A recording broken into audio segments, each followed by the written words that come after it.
Welcome back to another episode of A to Z, you guys. I'm Zero Remsen. If you've been here by this point, you probably know. I'm going to be your resident Yang, and beneath me is my guy Aaron Chase. He's going to be your resident Yin.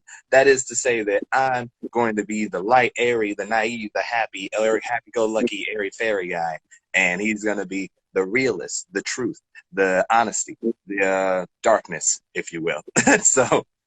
Today we're gonna be talking about something. I can't assume what he meant by this. Before we started the show, he said, "You know what we're gonna talk about," and there's a lot going on with the. Today is May. Oh, it's not May.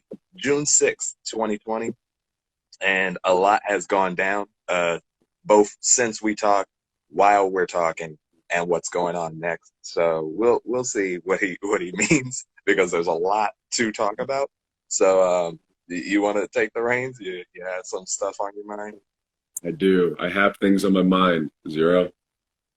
And I got you on my mind. I'm done. You're I'm done. done. I'm Okay. done meaning that. So, for instance, this yin and yang approach that we have, I know we've gone in circles about this in many ways that, like, in philosophy, and I still believe this, in philosophy, everything that I'm sure you'll bring as a retort to what I'm going to say is very reasonable. But the reality is, these people won't listen. Mm. It's we talked about Ahmaud Arbery last time we talked about race, right? Mm. And this time, if you can't tell by this point, if you're still screaming out all lives matter right now, and you're still a Trump supporter, there is no I'm done. I'm done with you. I'm done. Like, over the years he's done crazy shit. And what? Trump? every No, time not my president. not the Donald. He's so good. yeah. Okay, let's think. Here's what I'll say. Okay. I challenge you to think of one positive thing he's done. I'm not doing that facetiously. I genuinely can't think of one. I think at one point he took money and put it into the military. Well, that's not a positive thing right now. I don't. If I were to say a positive thing, Right. and it's not going to count, but his negativity is so negative that now people are listening. That's the biggest positive I can glean from this. Okay. I've been talking about this my entire life. My whole life I've been talking about this. And this is the first time I've ever felt that people are genuinely listening. So that is the one positive thing I'll give him. And it's not that he's being a positive outlet. It's that he is so crazy that even white people were like, Jesus, we should take a second to think about this. Right. So, like, the enemy of my enemy is my friend. Yeah, you could kind of look at it like that, but I think it's less that, and it's more that a lot of white people are now aware. That's what it is. It's like I realized that for all the white people that didn't listen before, now they're wholly aware of just how bad it is. I don't know if you've been seeing the protests. Oh, I yeah. assume you.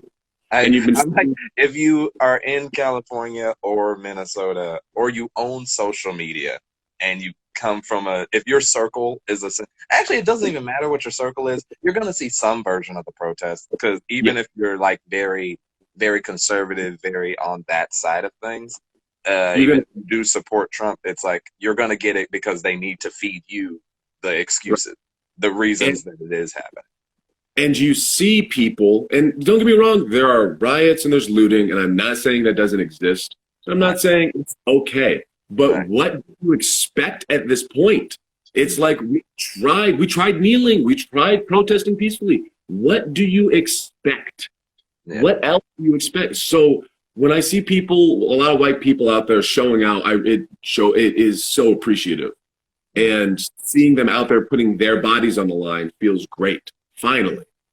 And I don't think it's enemy of my enemy. I think it's just waking up and realizing. I don't think that they viewed us as the enemy. I just think that they didn't understand. And now that they do, now that I'm seeing video after video of white kids, young white people getting treated by the cops the way I have and the way other black people have, they're getting it. They're like, I see like a lot of white girls like, oh my God, he's just hitting him and he's not doing anything. And it's like, yeah, I know. We've been talking about this for a long time.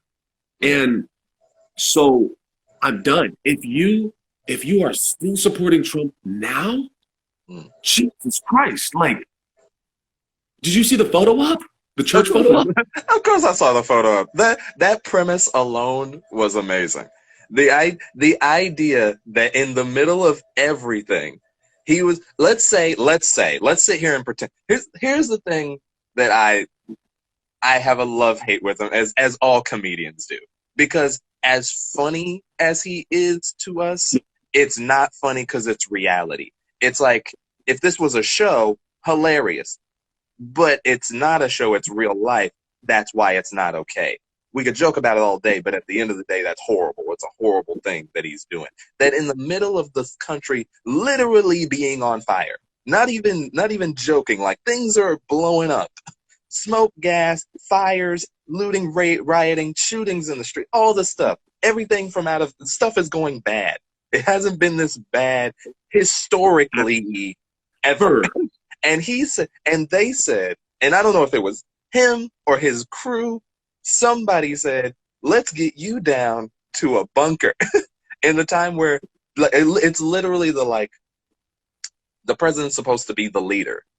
What did our leader do when the country was on fire? He went and he hid. And then he came out and they were like, what happened? So we heard you hid. And he was like, no, I didn't hide. We went down. His excuses for stuff is so freaking funny. Cause it's like a middle schooler got caught in a lie. Cause he's like, what'd he say? He was like, yeah, no, I wasn't going to the bunker to hide. I was doing a routine inspection. I happenstantially, at the same time that all this stuff was going on, went down into and I went to go say, yep, that's a wall. That's a wall. I got my canned food.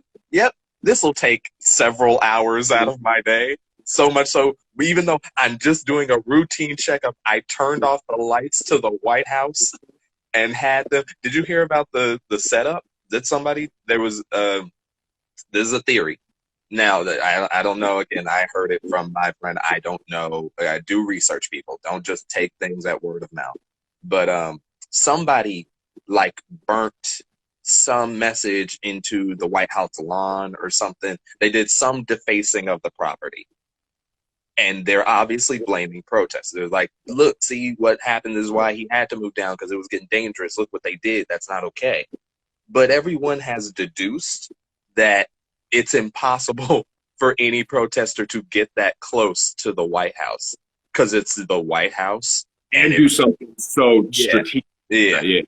Like, it has to have come from the inside. There's no way a protester could have done it. And it's one of the things like the bricks that mysteriously started showing up.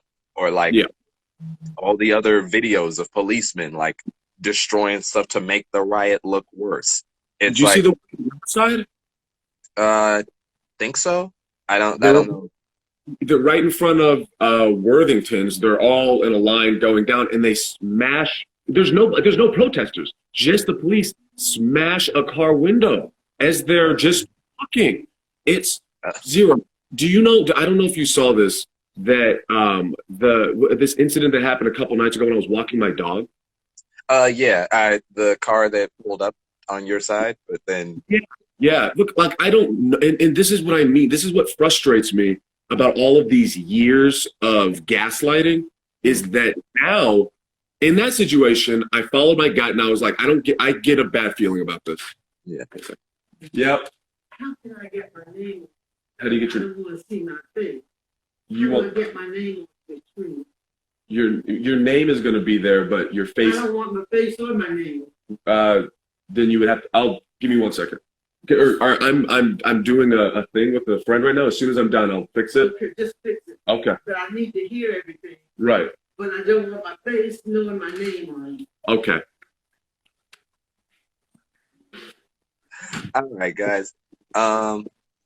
Aaron's gonna take a quick break to go help, I assume, his grandma with something. In the meantime, in the green time, hi, it's me, Zero. You know how this works. I'm just gonna talk to you until he gets back. Let's see. He was mentioning. I mean, it's just. I mean, to say times are crazy. I'm doing air quotes because they are, and also it's like I don't know. Me and Dro were talking about this. Dro by the Key, my instrumental slash producer friend. He had great stuff. You should listen to him. But we were talking about how like it is crazy, but it's not because every generation goes through theirs, right? Like we don't have a war that we're fighting, but this is our war. We didn't have the Spanish flu, but we have COVID-19. Like each generation goes through theirs, and I think this is just our turn. Not to say that this is like inevitable and everybody has to go through something. Like I think that's not true, which is what we're striving to get towards. It's peace and equality and not having to do this still. But you know, to say that like I think that is part of the frustration is that it's still happening. And welcome back. I assume was that your grandma or your mom? Grandma. She doesn't. That was such a grandma. That was such a grandma thing. At first, I couldn't tell what she wanted, and then she said, "I don't want my face or my name to be seen." I was like, "Oh, this is something technology related." Yeah, she doesn't understand that. Like, she just wants to be in the meeting without being seen in any way, and I'm like, you can't. She's like, get rid of my name, and it's like I can't just get rid of it.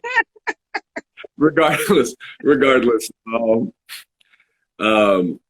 My gut, I'm following my gut now. I'm done. I'm following my gut. You might have to retell the story for those who do not know what happened. So I'm walking down the street with my dog. It's evening, and I'm in this neighborhood, and I've bitched about this neighborhood before. It's like I'm living in enemy territory. I am surrounded by all of them, all the time. There's neighbors with huge Trump flags, and so I'm walking down the street. I am maybe, if I walk out of the cul-de-sac and turn left, it may be 7-minute walk from my house with my grandmother. And this car pulls up, what I assume to be a white truck. That's what it seemed to be. Pulls up on my side of the road, if that makes sense. So if I'm walking this way, they're pulling up like this. And they're on the wrong side, and their brights are on, and they're not going anywhere. They're not moving. They're just waiting for me to walk more. And I'm like, I go back home. That is terrifying. Yeah. Like I had to go. I don't think I told you that. I had to buy a gun. Oh no, you didn't. I'm in a place now where I had to buy a gun because I'm here alone with my grandma. If these fucking crazy people come out, school Frankenstein tiki torch shit, yeah, I need something, right. And I call the cops. They're not going to be any help right now, especially like right. This is the time. This is what I'm fed up with when I hear all lives matter. You don't give a shit about my life. You don't bullshit me. If you're gonna like. My frustration with this is just be transparent about your shittiness. I love attention. I love attention. When I go out there and I do my street stand-up, first off, I'm being peaceful, still get told to fuck off. I still get middle fingers. I still get called a nigger. I get all of that stuff while I'm peacefully protesting. That's peaceful. They don't give a fuck about peaceful. They don't care about peace. They don't care. They don't care. It is horrifying and disgusting, and it really shows what America actually is for people. Finally, I'm done with what your thoughts. Okay, thoughts. How do I put it? It's like, yes, absolutely. There are subtleties going on that have not been addressed. That they get addressed, but not in a serious way. Again, it's kind of the same way I was talking about Trump. It's a joke, but it's not a joke. But to those who haven't felt it or experienced it, they don't understand that the joke is not a joke part. They just kind of like take it at face value. Ha ha ha ha. police beat up on people. That's a funny bit. But then when you see the actual brutality, it's actually brutal. Black people are scared on a day-to-day situation, depending on certain environments that they're in. That is a funny joke until it's not a joke. It's one of those things where it's like, my thing is, again, I come to that place of I try to understand as much as possible. They say in certain philosophies, seek first to understand, then to be understood. To me, I feel like the reason, like you said, they don't understand is because that hasn't been their experience. I've seen a lot of different super like high horsey posts during this where like people will throw up something like, what would you do if this thing, or how can you not understand? It's like, you can't understand because you haven't gone through it. You don't understand because that's not your experience. Like that's easy. It's the thing of like nobody's a cheater until they're a cheater. Nobody's like, I'm gonna date somebody and I'm going to purposely cheat on them. It's like you get in the relationship, you're like totally just me and you, and then you're put into a situation and you're like, I guess that's not me, or at least I thought it was. It's a different conflict of interest. But you got. My frustration right now is also Carly says ACAB, which I recently found out that means all cops are bastards. So my thing, I don't think I get the sentiment. It has to be short, sweet, to the point, which is appreciated. Right. But a whole other thing. Either way. Yeah. When we talk about how like they just need to see another perspective. That's what they need to see. And every white person that is out there putting their body on the line protesting is a person to me that has seen another perspective and is finally listened. Every person at this point, this is the line for me. I am done. Every person at this point, if you are still a Trump voter, if you're still screaming all lives matter, I know this is going to sound aggressive, Zero, but this is not a person to me. This is a sociopath. This is a crazy, because this is the one time we're all, in a very long time, everyone's all under the same page. We are all seeing the same thing right now. And you're still saying you're still screaming, you're still Trump supporter? Then you're done. There is no convincing you. I'm not going to try to convince you anymore. No words I could state could express what you see on TikTok if you just scroll, if you just keep going. Like, these people don't give a shit. They don't give a shit, and they're never going to give a shit. So I'm done with them. I don't care anymore about their feelings or their fucking opinions. Their opinions are null as far as I'm concerned. They're fucking animals, and they're done. This is war as far as I'm concerned. You're my fucking enemy. The fact that we even have to say, oh, this white person is an ally, that's war talk. So we're at war. Fuck them. I'm done with them. I'm done. The end. And that is your right, as every person has the right to hate a group of other people. Yeah. Again, it's the side of me that's like, you could do that, and given that the overwhelming majority it is that, right? It's like you said, if you're a reasonable person, clearly you're starting to turn over. You get it at this point. So yes, you are kind of talking to the minute group of what some people would define as like crazies. It's just like, okay, well, that's them. That's their thing. And you have every right to, like, I'm not going to associate with that, because it is frustrating. I get what you're saying 100%. To have to go so far as trying to explain something that should be beyond obvious. It is the equivalent of, like, at the point where we're talking about a human life, should you murder somebody sounds like an immediate no.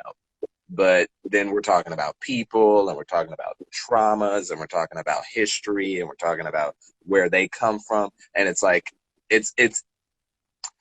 I understand. I respect it. You can do your thing.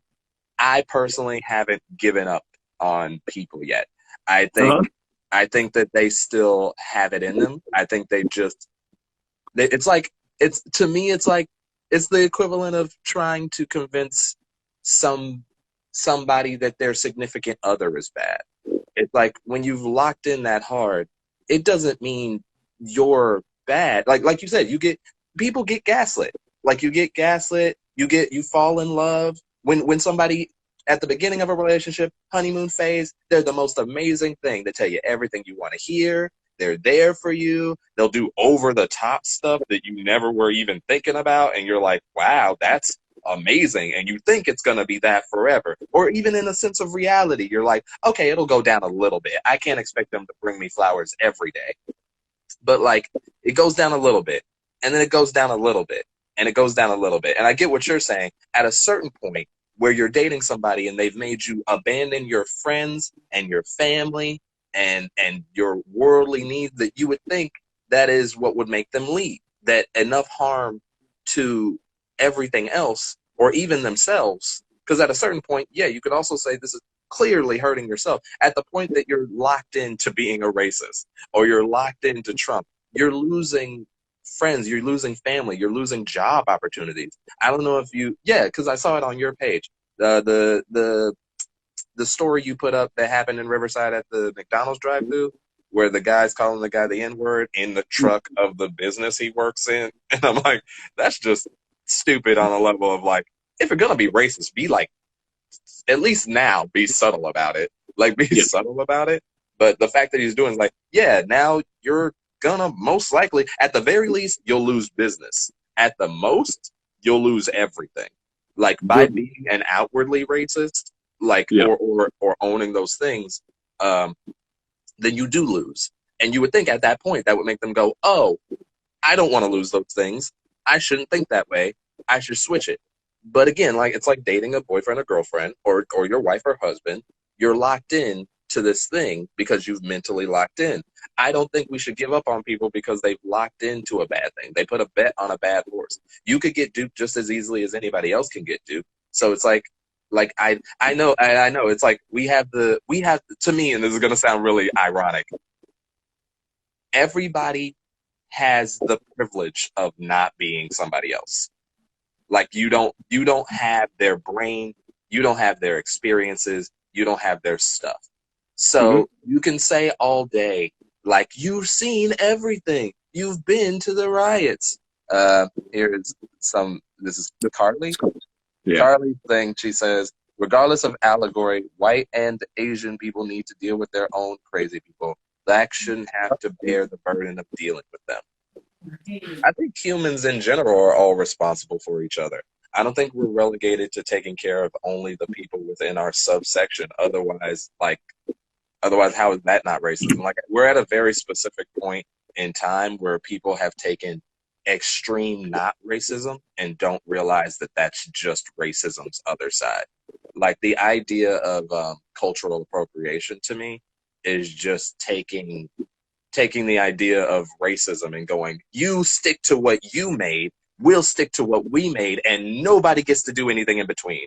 You don't get to do anything Hispanic, you don't get to do anything Asian, you don't get to do anything black, and you don't get to do anything white. It's like, it's the same thing, it's just the other side of that coin. So I feel like we're all humans. Not to, again, I'm not high roading. This is kind of sounds like a high roadie. I understand what you're saying, that like, yeah, they shouldn't ignore the people that are crazy from their end, just like we shouldn't ignore. But that's exactly the point. That's why when this comes up, one of the arguments is like, well, you'll be mad at cops, but you won't be mad at black on black violence. But that's obviously a diversion to be like, hey, why don't you handle you guys' thing? And it's like, that's not our thing. We don't want that either, but we can't even begin to solve that if we can't solve this. And it's like a downward spiral into it. All right, go ahead. The thing that, man, sorry. You're fine. Yeah, you got the responsibilities. We're just talking, man. I know, I'm just annoyed. But the whole, they've fit in, they picked their thing. What were you saying before I left? Yeah, the long and short of it is they've hitched their horse to the wrong wagon. But right. It's like there are people who hitch their horse to the wagon with rope, and there are people who hitch their horse to the wagon with iron and steel. Right. And it's yeah, I'm sorry, go ahead. I was just saying it's easy for those of us who hitch our horse with rope or don't hitch the horse at all to that thing to go, why don't you just disattach the rope? Just untie your thing. Let it go. Don't you see that people are suffering? It's like, yeah, but like also people are always suffering. And it's like, you could expand the argument until you realize that we're all doing it. Just this is where we're focused right now. Right. And we need to be focused on it right now. Clearly, we need to. We need to. And the people that live in this neighborhood who reiterate the sentiment that you're making of they're suffering in the world. Yes, I know they're suffering in the world. I know. But right now, can we for a second just focus on this? Clearly, it's an issue. And I'm scared all the time. This neighborhood, I was scared before. You were telling me, I was telling you this shit before. I'm already having issues. Now. Again, I listen to the ACNN. I'm very aware. Oh, yeah. Like, if anybody hasn't, I'll plug it again. Listen to Aaron's podcast. If you think you'll get his thoughts here, you get his thoughts even more there, and you get a full view of what's going on. And I get, again, I also don't want to devalidate. Let me say this for the sake of saying it. I know you know, but we have an audience who doesn't have my brain, so I feel like I have to explain it. I'm not saying it doesn't happen. Nobody's saying there aren't crazy people. Nobody's saying there aren't racists. What Aaron dealt with, I'm sure, actually, somebody messaged me. I'm sure that the instinct that you had to turn away, 100%. Like, I think you made the right call. That's a dangerous situation. Whoever was in that car, I imagine they did not have good intentions. So it's messed up that he has to live life like that he has to go and do that kind of thing. That as much as I understand, I can understand somebody who I would define as crazy, I do not condone their actions. I do not think it's okay. I don't think it's okay that Aaron lives in fear in his own neighborhood, whether that be because of experiential stuff, because clearly there's some experience there. There's a reason he feels that way that's not being addressed, that comes from something. People have treated him away, and people look at him away. And again, he deals with the car situation that he just dealt with. That's a thing. But I understand where other people would see that, having not experienced it as him, and think he's just blowing it up. When you have those things eating at you in your head, it does sound like it's in your head to somebody who hasn't experienced that. So I just think it's completely logical that he feels the way he feels. It's completely logical that that stuff is happening. That stuff is happening. We cannot deny that that stuff is happening. But I understand the crazies. I understand the crazies. Sorry, go ahead. And I think that the crazies need to be dealt with. Absolutely. But it's one of those, like, at this point, like, can you call, here's an interesting thought process. Would you call racism a mental disorder?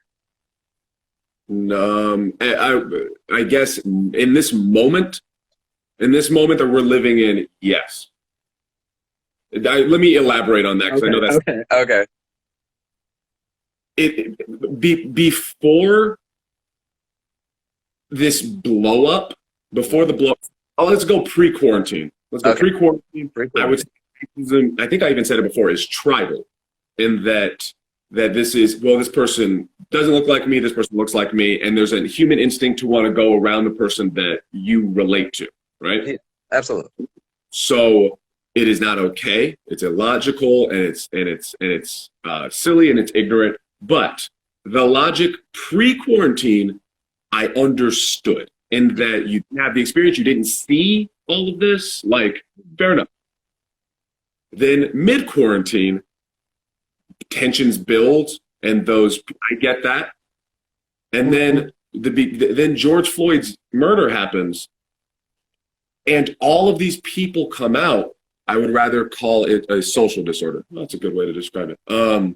But all of these people come out, and there's a support, and there's proof after proof after proof of police officers behaving completely inappropriately and unprofessionally and dangerous, hurting people. I know people have died through this now. If you can't see by this point, you will never see. Your mind's never going to get changed. Fuck you and fuck your life now. That's where I'm at, and I shouldn't be here. You and I are very similar, so you know how peaceful I want to Yeah, be. I understand. When you get me to the point where I say, fuck your life, then we're done. When you're threatening me in my own neighborhood, Yeah.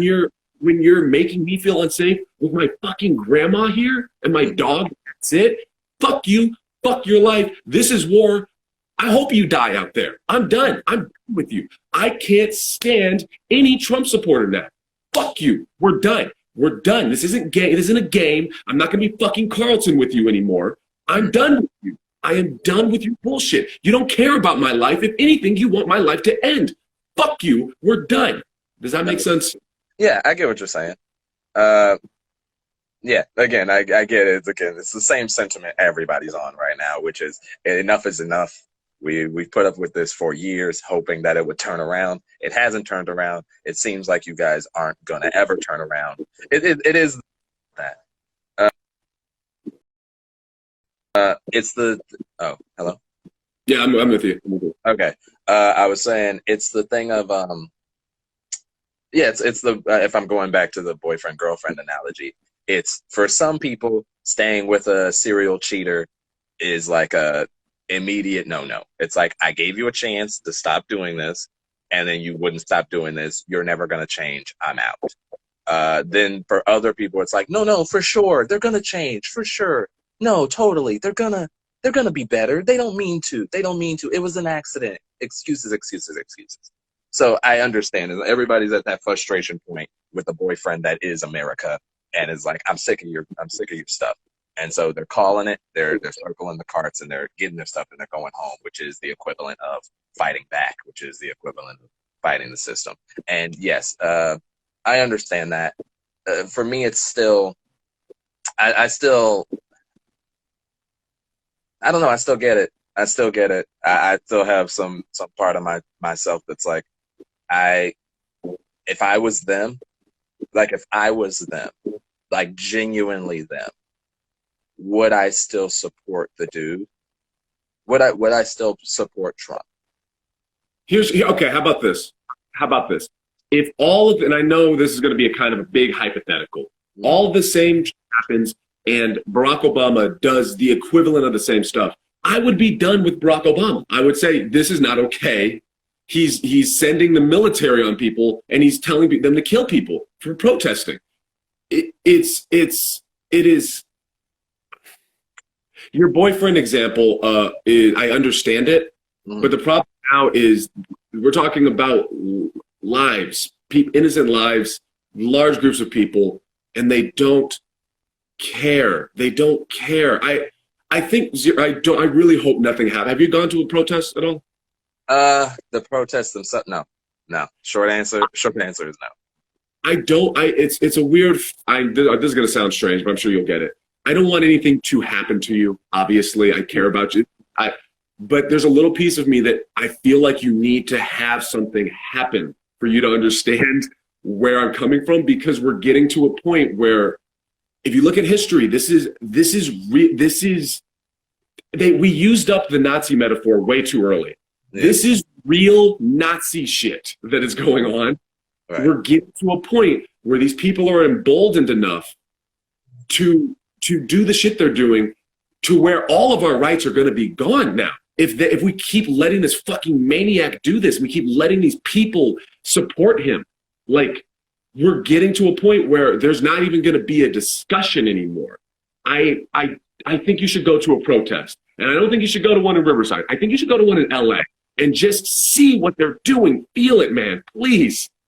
Yeah. I mean, I could go to an LA. I've seen what they are. I know what they are. There are people who are gonna do their thing, and yeah, they're gonna come at them because they're gonna come at them. But I also understand it's like, okay, let's say you're a cop, right? Like, let's say you're a cop and you're at the peaceful protest and everybody's screaming at you peaceful, and everybody's and nobody, because this is the thing, nobody is doing anything on the peaceful side. Everybody's just keeping hands to themselves.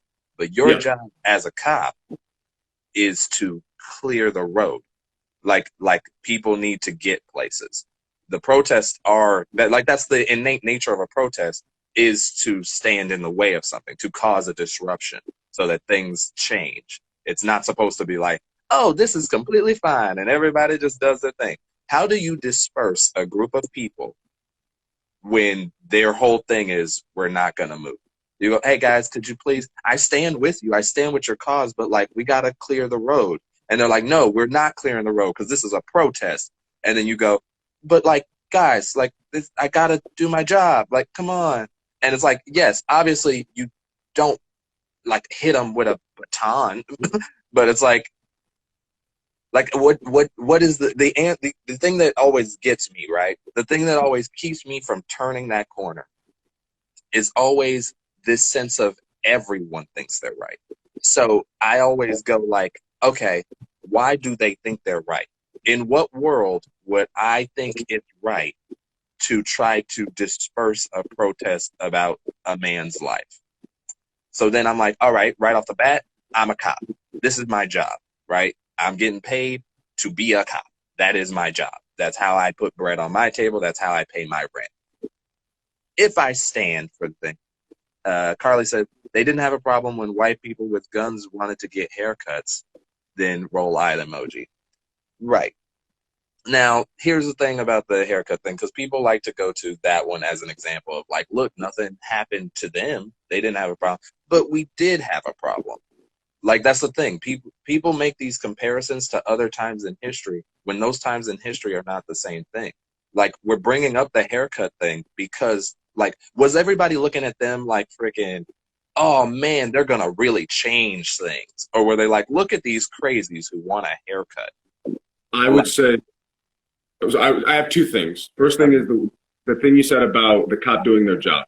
I acknowledge that I'm sure there are plenty of police officers out there who have that same tone. I'm just trying to do my job. I do not doubt that at all. However, the amount of police officers that are not with that tone, that are amped up, these fucking jacked, ridiculous, militarized dudes are not saying, hey guys, I just want to do, they're shooting people and hitting people and spraying people and choking people and fucking with people. And the second thing with the haircut thing is, was it going to do, I don't know. My issue isn't whether I agreed with it or not. I think I agreed that they have every right to protest. My issue is the hypocrisy of seeing men with machine or assault rifles going into a Capitol building and surrounding and getting into the cop's face and screaming at them and pushing them. I see videos of it, of those protesters, the Michigan protesters, pushing people, and they have guns and they're blocking the street. They were blocking the hospital so people couldn't go to the hospital. And my problem isn't that they did those things. If they were protesting, that's protesting. It is what it is. I agree. My problem is those people didn't get tear gas. Those people didn't have the president wanting to call in a militia to get them shot and killed. Yeah. And I think the reason is because if you look at, yes, those are, I understand the comparison. It's like, yeah, if a black person did that, they probably wouldn't have gone as well. And again, I'm not going to sidestep the obvious racism. Again, there's so much evidence that I can't say that, yeah, you pretty much know, you can deduce that if somebody showed up with an assault weapon to the whatever house and they were anything of a color, then it probably wouldn't have gone over as well for them. But it's one of those, like, when you know, like, it's kind of like, it's going to sound wacky considering the statistics, but when you're them and you see that guy, you know he's not going to do anything. Because the reason you know is threefold. One, their protest is not our protest. Their protest is not our protest. There are not that many people doing the haircut thing compared to who are doing the George Floyd thing. That's like actual protests. George Floyd, thousands of people in the street. Haircut protest has, like, I don't know, 40 people with, like, yes, they have way worse weapons. They could do way more damage. But if you decided to get militant against them, if you tear gassed a group of 40 people, that's more things happening to everyone else around. And then, yeah, they're not there. Like, it's not the same thing. It's not the same. And people are drawing comparisons that, like, I get where you draw those comparisons. You're not even necessarily wrong, because I would agree. if all those people were minority, it would have probably gone down like, holy, this is crazy. They were about to attack, and then they subdued them in a way that just would have been subduing regardless. But it doesn't track when the numbers aren't as high. It doesn't track when you can't. Aaron looks close to going full Killmonger mode. Black Panther reference. But I'm pretty mad. he's in it. He's on one, guys. But it's one of those where it's like yes and no. It's like because the question always comes back to me of like, then what do you do? Then what would you have had them do? Would you have them treat everyone the same and tear gas the group of 40 for the haircut thing, which doesn't look crazy at all? Which doesn't look crazy at all that they just tear gas a group of people who nobody was taking seriously. They weren't going to do anything because they could sit there with the rifles all day, but they were not going to do anything. They're not about it. Not for a haircut. Not for a haircut. Like you underestimate these people, but I would say that they shouldn't tear gas the haircut people and they shouldn't tear gas the peaceful protesters. Okay, then I'm saying, how do you disperse a crowd without force? I would say that first off, you don't disperse that crowd. This has gotten too far, too crazy, and you let them do what they're doing. You let them sit there peacefully and not quietly, yell, whatever. If their hands are up, they're not attacking the officers. You stand there and you shut the fuck up because we're done now. This is done.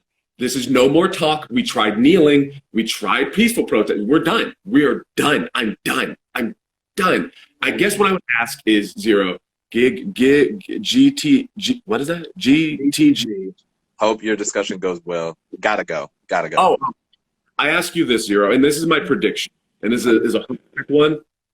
I predict if Donald Trump gets into the presidency again for a second term, we are at a civil war. I really think that. Really? Because we're done and he is pushing. Did you hear about what he wanted to do with the National Guard versus what the National Guard decided to do, luckily? I think you have to tell me. Basically, he said you can go out there and use lethal force. And luckily, someone at the top, another general, was like, we're not going to do that. Yeah. Look, what I'm saying is, and that what he's doing with, I have a friend whose father is pretty high up in the military, and the military has to follow. As soon as they don't follow him, it's treason. It's a whole thing. So they have to follow him. If he gets in another 4 years, there is a civil war. It is going to happen. And I ask you, will you be able to reason with these people then with your words? In Civil War times, I think you still have to strive for that. Otherwise, you're advocating at a certain point for us to just wipe. Like at that point, it becomes wipe us or wipe them. Yes, we're here now. I'm here. Wipe them. See, and I'm not in wipe them mode. I'm not in wipe out another group. I still think conversations can be had. I think just because their leaders are crazy, like just because their leaders are crazy, doesn't mean they're all crazy. Like I don't think I get where you're going, and honestly, if he gets a second term, I don't see that as a not possibility. For me, it's more again, now to be fair, I was wrong with the first election, but in the second round, I think he's proven what he is at this point. And like you said, a lot of people have turned the corner on him. So the few that are still rocking with him, like, I don't think he'll win another term. I think just out of the sheer, regardless of how you feel about your political stance, dealing with him for another year is worse than just going ahead and being like, you know what, I'd rather just not. And I think that in an ideal world, yeah, but at least where I'm living, from what I'm seeing, these people are gung-ho. They don't give a shit. This is their guy. And my thing is, like, when you try to reason with crazy and they won't listen, they're just going to continue to be violent and crazy. I'm done. They're not listening. They won't listen. They don't give a shit. When I'm out there peacefully doing my stand-up comedy, I'm peacefully doing stand-up comedy, and I have people say, fuck you. And they have people say, Trump 2020. I have people call me a nigger. I have people say all lives matter. I have people get in my face about it. And it's like, they want peaceful. I'm being peaceful. They don't give a fuck about peace. They want war. They have been fucking stockpiling weapons. They've been talking about this. They're excited for this. This is their fucking moment. Yeah. So fuck them. Fuck them and fuck their lives. And I'm saying on the other side of that, why are you giving them what they want? What do you mean? If they've been stockpiling for war and they want you to go to war, they don't want peace. They want to fight, and they want you to give them an excuse to fight. Why would you give the kid who's like wants to fight you? Like, it's like, I'm ready. Come on, let's go. Let's fight. Just throw the first punch. Come on, let's go. Every day. It's like, you're gonna like give into that? Like, to me, it's just like, I don't like, if they want to feel that way, like, man, like, don't get me wrong. Obviously, there's the point where it escalates and you do have to defend yourself. Aaron, you need to have someone record you doing stand up on the corner. I thought he already was.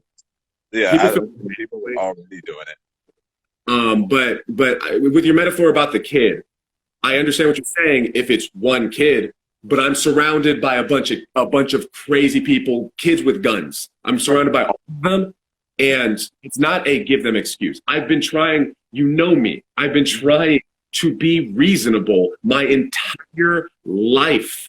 Yeah. I've been talking to these people calmly my entire life. This isn't there. I'm not giving them an excuse to be violent. They're giving me an excuse now. I've been calm with them. I've been calm. I've been talking to them quietly and calmly. I've gone to the same churches as these fucking maniacs, these fucking church people. Did I tell you some of these stories? Yeah, you said so. Did I tell you the nigger story? Everyone's a nigger? Yes. Okay. These are people in church. These are people in fucking Christian churches. Fuck them. Fuck them. Yeah. Fuck, I'm done. I'm done. They don't give a shit. They don't give a shit. I know I'm repeating myself, and I know I'm angry, and I understand. It's fine to be angry. That's your role in the show. I don't know if you get this. We have a thing we're doing right now. No. I know what you're saying. I know what you're saying. And I agree with what you're saying in many ways. We've already agreed in what you're saying before shit hit the fan. Shit's hit the fan now. I've been to the gun stores. I've seen how they behave. I've been around this neighborhood. I've seen how they behave. They will not listen. If they come out in my yard with guns, I can't go out and say, hey, guys, let's have a conversation. There was a guy yesterday. There was a guy who screamed out, all lives matter. And he was walking by. And I said, all right, man, well, let's have a discussion. He doesn't want to have a discussion. He kept walking away and cursing at me. They don't want to talk. They don't give a fuck. Fuck them. Fuck them. They're done. Yeah, and that's more than fine. Everyone is entitled to feel the way that they feel. And this is a safe space. But, like, for me, it's a... And again, that's fine. Again, like, I understand where you've gotten to at this point. And we're very similar in that way that you talking, that you've had experience, which is why I call you the realist. This is why I call you the truth in a way. Because I come from a very, like, naive place. I believe in the good in, like, deep down. I believe that underneath, like, we come from 400 years or 200 years of slavery? 4 or 5, something like that. Yeah. So we come from hundreds of years of slavery, and we think we're the only ones still dealing with that baggage. But it's like, mental stuff is mental stuff. They're dealing with that baggage too. And it's like, just because there are 2 kids in a household, I use a lot of metaphors and similes, and also analogies. 2 kids in a household. One kid gets abused, the other kid gets praised.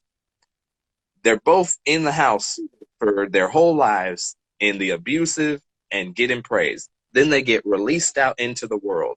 The kid who got praised isn't not dealing with the stuff of praise, like the entitlement that they have in their head. It's still going, like, that's a disease. That's why I asked the earlier mental disease problem. I think it is a socially caused one, but somebody said, The worst part about this, Aaron, is you have to be the person who cares. We as minorities don't have a choice but to be the bigger person and open the dialogue, not to the irrational, but to the misinformed. I think he meant misinformed, unless Yeah. if I scroll up. Yeah, misinformed. It sucks, but not matter. No matter what, we have to be bigger. Yeah, it's a thing of, and again, I get it. Like, I do understand it. I just don't think the answer is genociding the other side. Like, I Now, don't. let me I clarify. Let just, me clarify. I'm not supporting genocide. What I'm saying, I'll clarify my stance in a calm, reasonable way. What I'm Yeah. saying is, I know you didn't mean that. I'm being kind of I'm poking the bear a little bit. what I'm saying is, so Gerard, what I'm saying is, be the bigger person. Yep, I understand that, and I've been trying to be the bigger person my Yeah, he's entire been the bigger person all, like, oh, you're 28 now? 29? 29. Yeah. 29. All 29 years. You've seen Aaron. Like, Gerard is another stand-up comedian. You've seen Aaron. Aaron doesn't fly off the handle unless pushed. Like he's pretty chill. From my experience of him, he's a pretty chill dude. He's pretty chill about most things. And any stuff that does rattle him a little bit, he'll take it in himself and then he'll deal with it on his own. That's where Aaron is. He's been doing that for 29 years against a systematic government that's been tearing at who he is, making him feel crazy, making him feel threatened physically and mentally. Like, he's been being the bigger person. So obviously, if you had been doing it for more than a decade, almost 3 decades of being the bigger person, and the other side has gotten almost no punishment, almost nothing has happened to the other side, and they're still doing the stuff that you were dealing with when you were little, and everyone was telling you it's going to get better, or that it's not even a problem, that your problem isn't even a problem. After a while, you would, I feel like if I had Aaron's experiences, I would also be at the point where I would want, like, it would be hands. To add something to this, man, this sucks because when it was just quarantine, I was great. Yeah. I was really great. Yeah. And I still you really had a turnaround. I am still doing great. Honestly, if it wasn't for quarantine was one of the best things that ever happened to me, because if you took out the quarantine time and you just hit the riots, I'd be losing it right now. Mm-hmm. So the quarantine was great for me. But my issue is that now if it wasn't for them feeling so emboldened and so ready to go, I wouldn't be reacting this way. If it wasn't for, like, that moment of me walking down the street and realizing, like, oh, literally down the street, I'm gonna have this problem, like real violence now. Yeah. My response to all of this is so aggressive because now they're not leaving me alone. Yeah. They're not. If you leave me alone, don't believe your racist beliefs. I don't give a shit. Whatever, that's your business. Leave me alone and leave my people alone, and we're good. We don't have a problem. But now they're starting it more and more, and they're getting more bold about it. And I don't feel comfortable with that. And to me, if I keep trying to be calm and nice to these people, they're going to think they can take advantage. In the same way that bully example is, if you keep trying to be fucking nice to that bully, he's going to keep trying to pummel you. It's not until you hit back and say, hey, fuck off. Right. We're going to have a problem. And I would agree with that part of the analogy. It's just the hit that needs to happen has to happen higher up in the hierarchy. And we have some in there. That's the thing, is, like, one of the reasons I'm still very it's a toss-up thing where it's like, again, I have my views because I have my views, but there's also a big part of me that's like, much in the same way that I believe that deep inside the racist, there's a little kid crying in a corner. There's also, like, the politician who does care. There's somebody in there that's fighting for me. And I think it has been a very, like, clearly one-sided thing. Clearly one-sided. But I think now, like you said, the few people with reason who are seeing what's happening have started to shift, and that power balance has shifted a little bit. I'm not saying it's the strongest right now.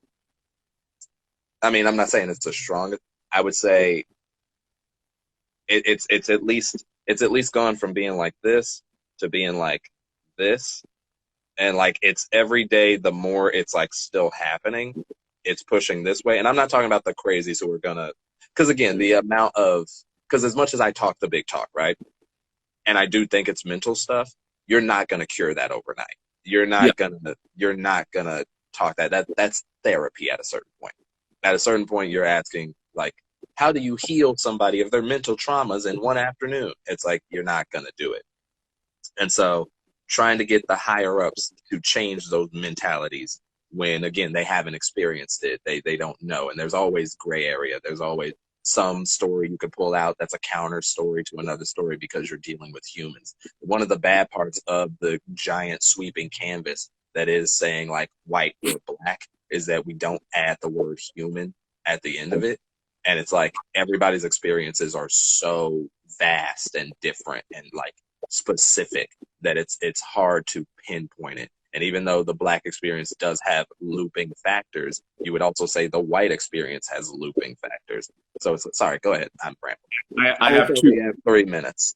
So, okay. I have two things. We might have to restart again, okay. but I have two things. First thing is a question that I'll ask now so you can think about it. And that is, what would it, hey, young black kings, I'm here for you. And Trump, Jesus, good luck out there. First thing is a question. And that is, what would it take for you to get to my level? What would have to happen to you? And then the second thing is, one of the reasons why you're thinking about that, one of the reasons why I take this so personally and I'm so angry is because there's people that I grew up with that know me as a person and have interacted with me and have been fucking lying to me to my face in how they really feel. And there's I'm going to be vague about this, but I have a friend who has gone through a breakup. Okay. And I know both of these people, know both parties. The friend that went through the breakup, I like this person, and this is a good person. Okay. The other one that was my friend back in high school is a racist piece of shit, and one that would seem to be one of the points of contention actually in the relationship. This friend, white dude, I've known him my entire life. It's funny to me that you didn't need to clarify. I immediately I've been to his house. His family's involved with the police. Like, they're all police people. And I remember being a kid and being at his house and being like, there's something off here with you and with your dad and with your mom. There's something off that I don't like. And I could feel it. And these people are nice to my face. And I know what they say when I'm not around. Just don't be around me. Don't be nice to my face. Stop it. Stop it. You're fucking with everyone's head. Stop it. Don't be nice to my face. If you don't like black people, if you really are just Blue Lives Matter, whatever your bullshit is, go with your fucking people. Go with your people and get the fuck away from me. So that's how I feel. Okay. So we have 30 seconds. I'm going to stop it and restart it, and then I'll say my piece. So thank you guys that are here. We're going to stop and start right back up. So just stick around, and then we'll be right back. Again, sounds like I'm cutting to commercial, but I genuinely, the thing just lets you go an hour, so then you have to come out and come back in. Okay, so what my answer to the first question of what would it take for me to feel how you feel? Yeah, essentially, I would have to get, at this point in my life, I would have to get unequivocal evidence. And I talked to my friend about this. Essentially, if it did come to the Civil War point, if they were gunning people down as far as like militant, like there is no wiggle room, they're just gunning people down for being outside, for trying to peaceful protest, you're getting shot. At that point, that's where it's like, nah, because I can't find the justification there of shooting a peaceful person like point blank just because you got the okay. So Donald Trump tried to give that okay, and luckily another higher person stopped him. Luckily, he tried to give that okay.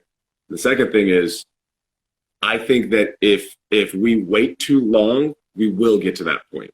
I waited too long to get a gun. For a long time, I was like, I don't want problem. That's not in my life. I don't want that energy around me. I waited too long, and now they're damn near out of guns. and I had to just pick anything that was left with what little money I have right now. If we wait to the point where they are doing that, then they will do that. They're getting to a crazy point, and they like it, man. I'm telling you, they love this shit. These Trump people fucking love this right now. This is their chance, their moment. Yeah. Yeah, and I don't think that. I think people are afraid. I think, like everything, it's kind of the thing of going down the rabbit hole. For me, it's if guns are bought out, it's probably because people are freaking out. I don't think it's because people are like, yeah, finally I get to kill black people. Like, I believe there's a subsection. Like, I'm not gonna sit here and act like I haven't seen also videos of Nazis getting together and being very that.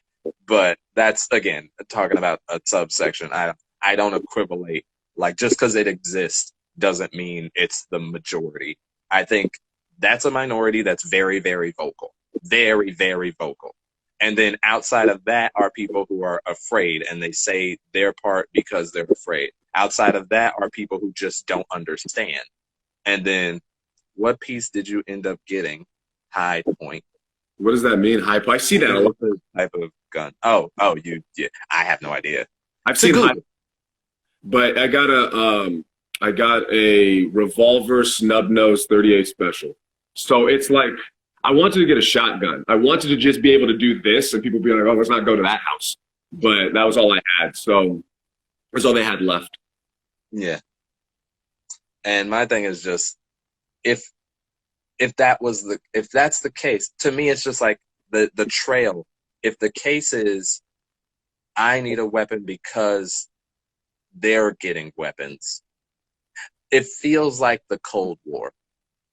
And it's like they're going to do something, so I better do something. Okay, they got something, so I better do something. They're getting ready for war. No, you're getting ready for war. Because I think somebody could hear you say what you just said and be like, well, geez, he got a gun? Like, he got a gun? Like, well, now what if I'm just a white? He said he's done with all Trump supporters. Like, okay, well, now I'm a Trump supporter. I don't have a gun. So, well, I got to go get a gun now. You're a Trump supporter and you don't have a gun, really? It's possible. You Sure. could be a Trump supporter and not have a Here's gun. what I say to that person. If you are, High Point is a gun company, and yeah, they're super cheap. Here's what I say to that type of person, that type of Trump person that is like, he's getting a gun, but that makes me scared. Here's what I say. Good. You should be scared, bitch. You should be. Have fun. Have fun when this shit breaks off. This is your fucking fault for supporting this guy still. If you're still supporting him, I don't give a shit about your feelings anymore. I don't. We've gotten to a point where he ordered the National Guard to lethally shoot protesters. And the only reason it hasn't happened yet is because luckily someone else in the military stopped it. So yeah, if you're a Trump supporter and you're fucking scared, good. Now you feel how I feel my entire life. Fuck you. Right.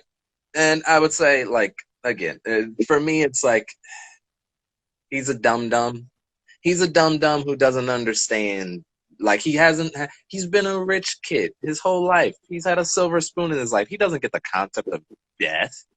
He doesn't understand that, like, what it means to have to watch your son die in your arms. You seen any of his reactions to any of the stuff? I don't think I think everybody wants to jump to the top shelf because it's easy to do that. And I wouldn't say the tendencies aren't there. But, like, for Donald Trump, funny. But, like, the tendency to go like, oh, he's a sociopath, just because he, like, would even want that. Why would you ever even say that? Why would you ever even go there? Like, why lethal force?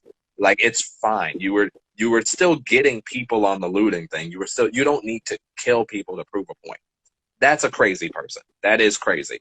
But if somebody was gonna be crazy, maybe it was the guy who was given $1 billion when he started. Maybe his whole life has been just a rose petal garden. And not to say that excuses it, but I'm just saying, like, okay, like, yes, he's a Looney Tune. He shouldn't be in the White House. We've said that several times. Everybody knew that as it was happening. And then we went, what's the worst that could happen? What could he do? He's just a cartoon character saying outlandish stuff all the time, doing outlandish things. Like in the middle of all this, he went to a church, not to go in the church, not to talk to people, not to pray, but to hold up a Bible and take the most forced picture I've ever seen in my life. Like, have you've seen the photo?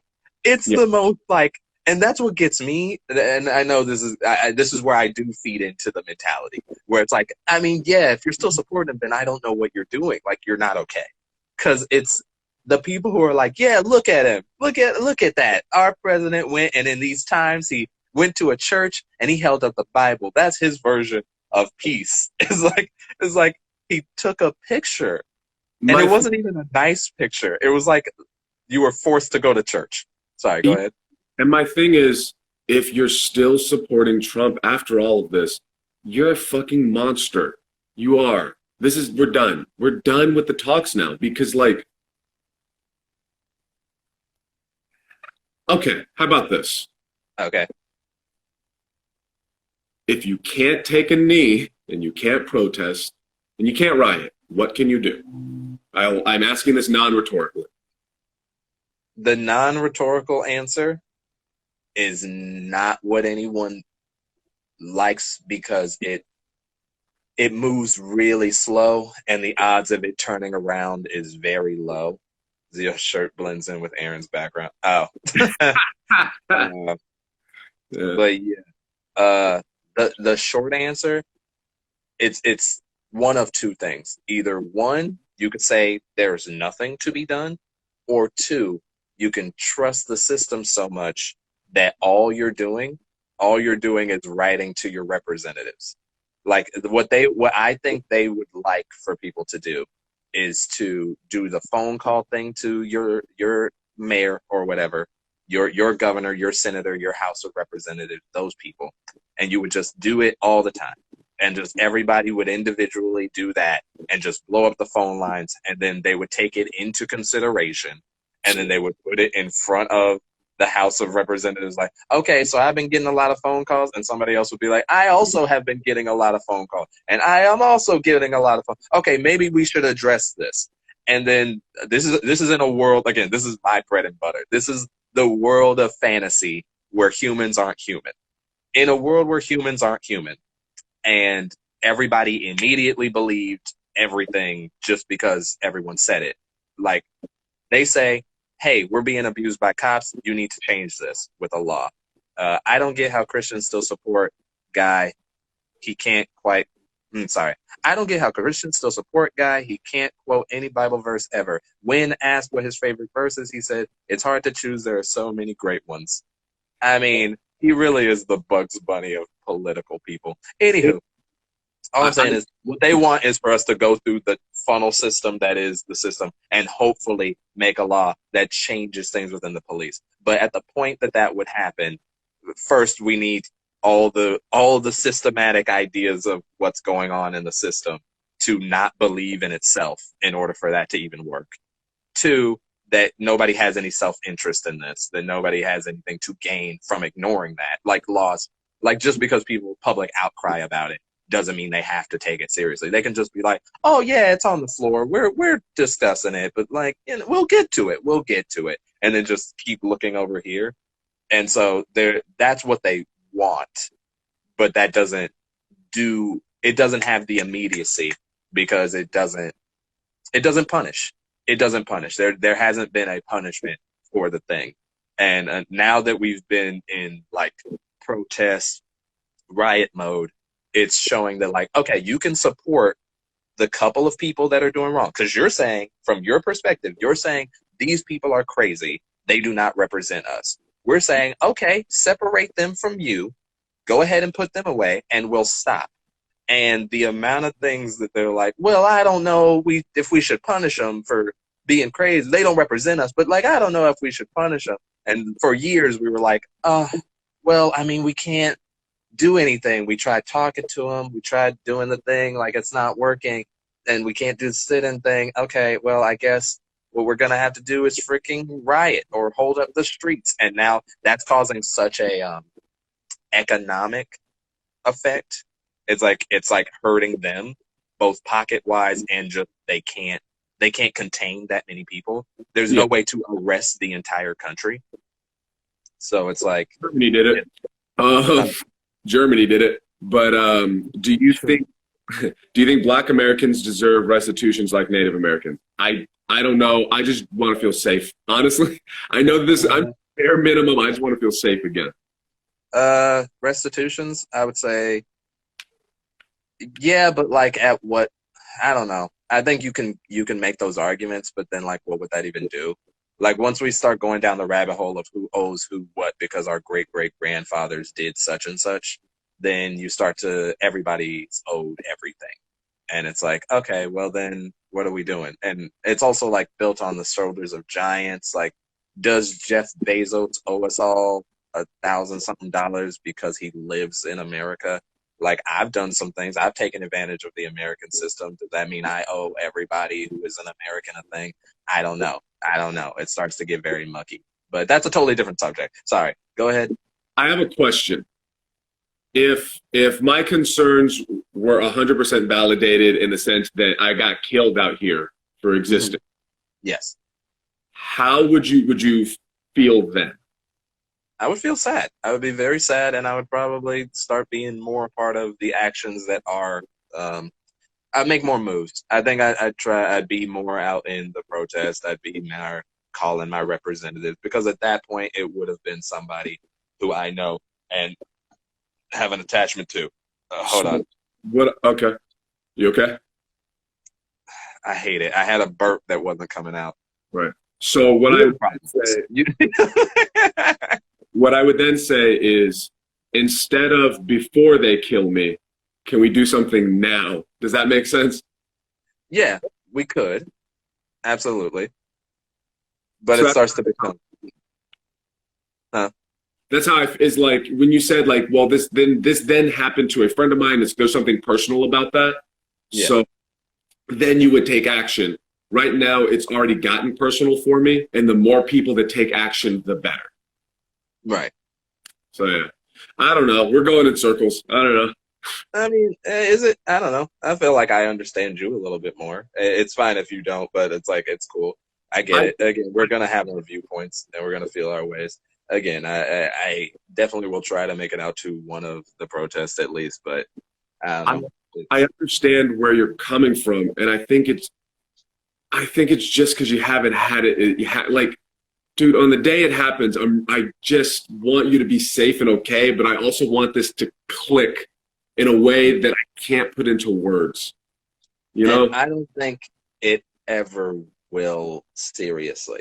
And I think that's why I relate. That's why I can play the other side a little bit, is because that lack of having had it happen to me puts me in a state of, all right, like people would call it contentment. People would call it comfort. People would call it a lot of high roady things that you could say, but we could go down the rabbit hole of doing that.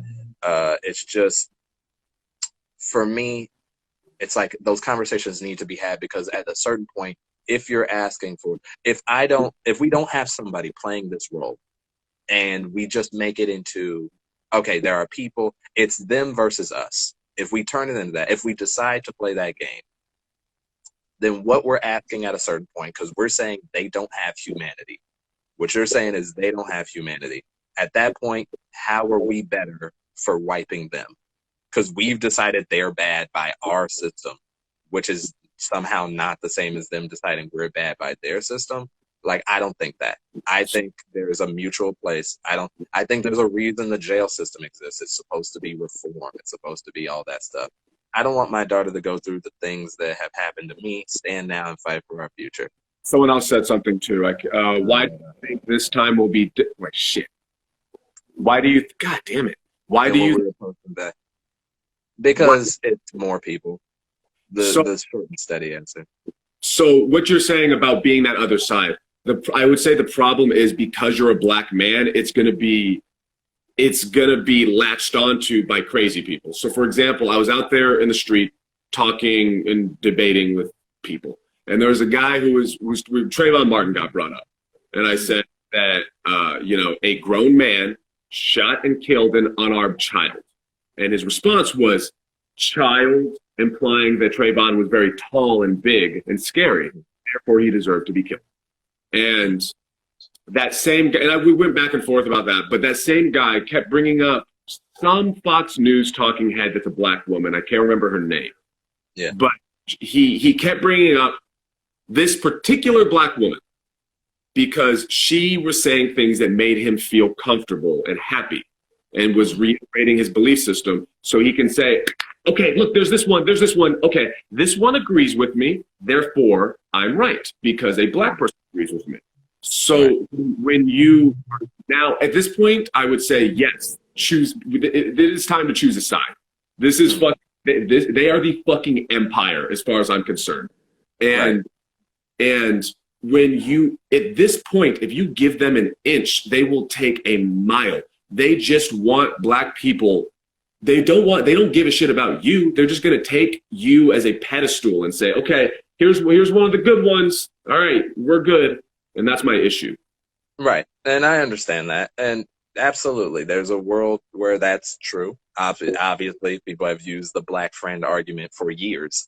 But to me, it's a cost to the game. Like, to me, it's like, all right, for that guy being that, at least I'm having a conversation with him. Like, at least we're trying still. At least, to me, I'd rather be the guy pushing up against the wall trying to move it than the guy like, this wall, we should just blow it up.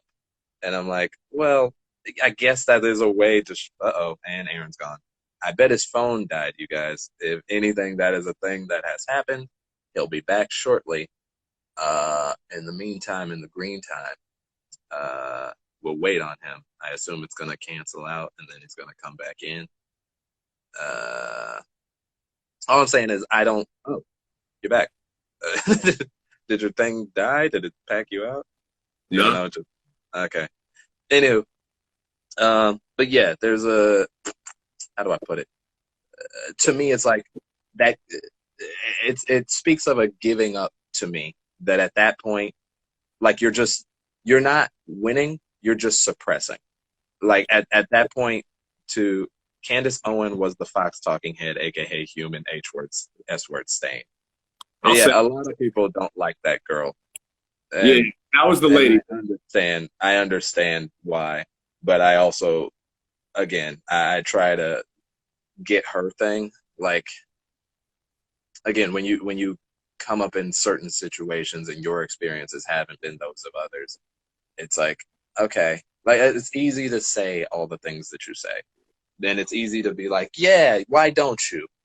But I don't know. It's because I can use the other side of my brain that recognizes that I am a human being and I am flawed and I will make my mistakes. And even at the cost of other people. She doesn't like herself. She doesn't like herself. Again, I don't know enough about Candace Owen to even really talk about her for real. Before we keep going, I would say that I see the other side. And I can even put it into words that are reasonable in the sense that I think they would agree. The other side would say, well, the police officers have been arrested, and I don't understand why they're still out there protesting and or rioting, because Candace Owens is a total grifter, was super left, ran a doxing website for a bit before she went far right. Well, I learned something. They feel that, they feel that they don't understand the police are the good guys, and these people or protesters or hoodlums or thugs, whatever they want to call them, those people are being criminals, and they're being ridiculous, and they're wrong. They're insulting the flag, they're insulting the president, they're insulting America. And if they don't like America, they can leave. This is what I would say that they would feel. From their perspective, they feel I'm an American and the police officers treat me well. Therefore, the police is good. Yeah. And what I would say to that is I'll use the Me Too movement. I'm not a woman, but when the Me Too movement came out, I understand their initial defensiveness. Because when the Me Too, there's a piece of me that was like, I don't rape people. I'm not a rapist. There's no rape. There was this piece of me that felt that way. Then enough people came out where I was like, all right, maybe I should shut up and listen. At this point, if this type of person doesn't shut up and listen, they will not listen. And I don't care about their opinions or their feelings anymore. And I know that they have another perspective, and their perspective is null at this point because they are going to be on the wrong side of history, and they're putting my life in danger and my grandma's life in danger, and I'm done. The end. Okay. As for my perspective on that, I just to piggyback off the Me Too movement, I understand it, but I see it as like throwing the baby out with the bathwater. The Me Too movement is great. It still has there's still a lot to be said about it, a lot to come out. I'm gonna just go ahead and assume he can still hear me. It's a great movement. It was good. It's good for a lot of women, and that more power to them, because that, I don't feel like it was over. I feel like it got an uprise and then it just kind of pittered out. But like, we still talk about it here and there. But in general, don't mess with my.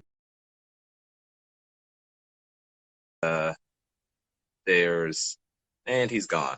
All right. Well, I gotta wait for him to come back. In the meantime, in the green time, as you can see, it's getting very hot in this room, and I just got a message. So many things at once. Let's see. Oh, he's back. Oh, hey, Mom. Mom's in the chat. Oh, yeah.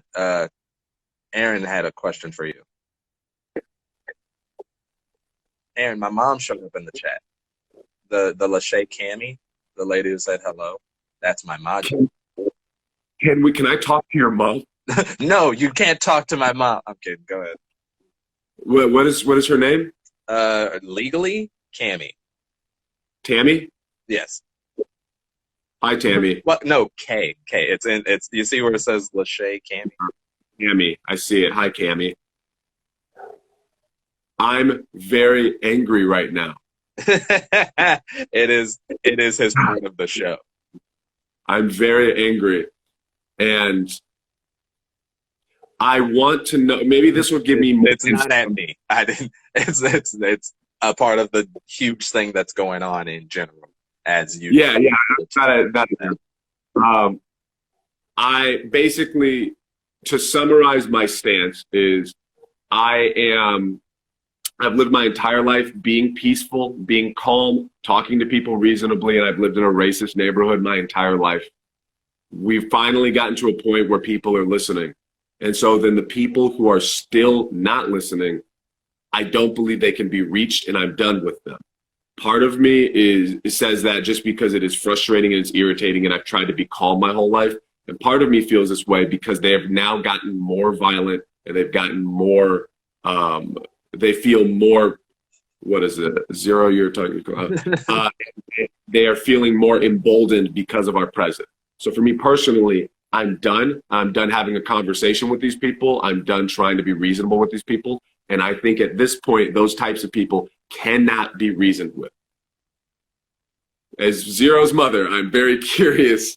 I want to see I'm very curious. I'm very curious. Because I have you can pretty much guess my stance on it, Mother. But yeah, and let me clarify. I don't call my mom Mother. That's just like when I do it as a bit sometimes. But in general, she could pretty much guess what I am. But I think, right. Interestingly enough, I don't think she views it the same way I view it. That is interesting. And I assume she's typing right now, probably. I have no idea. It says she's still here. But in the meantime, in the green time, other stuff, I guess, will. It's, yeah, I guess to speak calmly. Yeah. I've been out there on a positive note. This has quickly become the best podcast I've listened to. We appreciate it. On a positive note, there are a lot of white people showing out, and they are.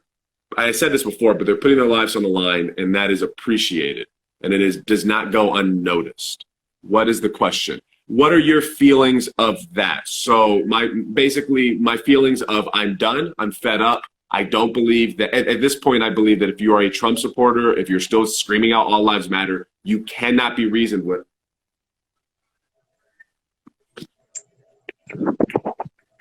Hold up a second. I'm hearing, hold up a second. He's So going up. I heard some shit. I can't see it out there. Something's going on. I don't know. Oh.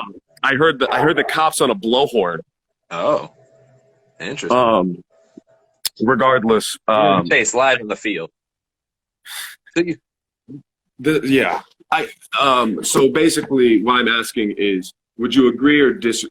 Oh, See. okay. Yeah. See, my mom. Again, I come from. How do I put this? I come from. I wouldn't say we're like privileged, but like my mom worked hard to put me in a space where I could have the viewpoint that I have, that I could have the things that I have, that I could live the life that I live. She's a great woman. I have nothing but respect for her. I think she's a wonderful person. Couldn't have done better. I couldn't have asked for more.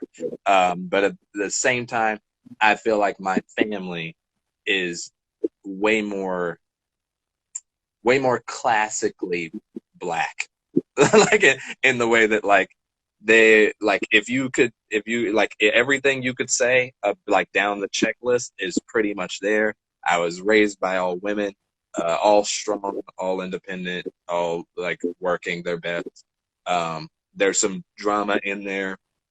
There's but like again, my mom came from like it wasn't the greatest, and then she brought her and my grandma even more than that, like up.